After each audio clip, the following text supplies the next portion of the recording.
Good morning and welcome to the Forex Daily Update, brought to you by Pepperstone on Tuesday the 16th of January 2018.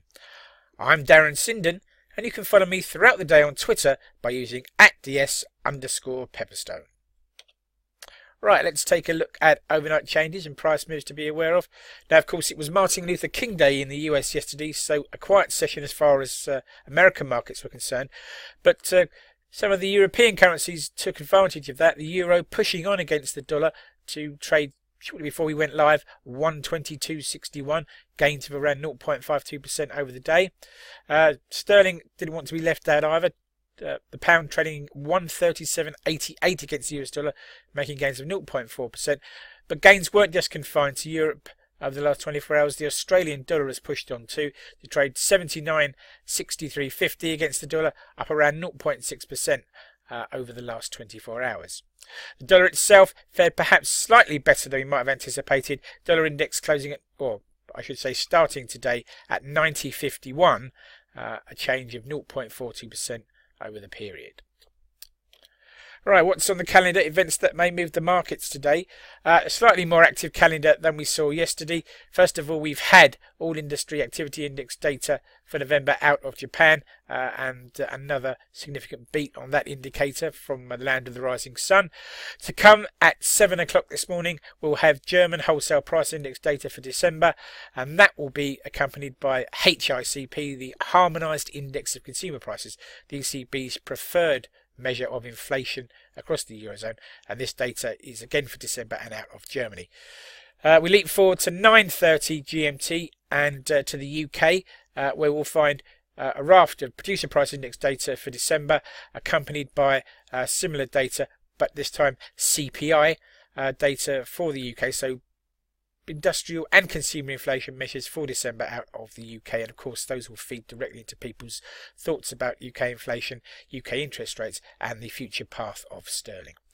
And then we have a break until 1700 this afternoon, when the Swiss National Bank Chairman Mr. Jordan will give a speech. Remember, of course, that the SNB has made significant profits over the last year out of its monetary policy activities, and I wonder if Mr. Jordan will shed any light on that performance and how they intend to move forward. And then we jump forward again to 23:30 GMT for Westpac consumer confidence data for Australia, and that'll be followed 20 minutes later by machinery orders for November out of Japan.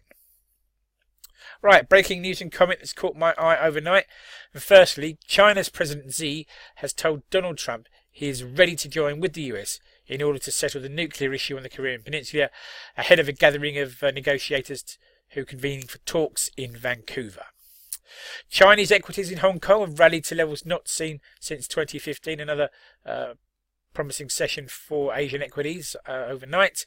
And staying in Asia Pacific, Australian new vehicle sales have risen for a third month in a row, with the figures for December showing a gain of 4.5%. Back to Europe, and Czech PM Andrej Babiš may face a vote of no confidence today over allegations of EU subsidy fraud under his government. The potential no confidence vote comes just ahead of a presidential election runoff in the country, scheduled to take place in the last weekend of January.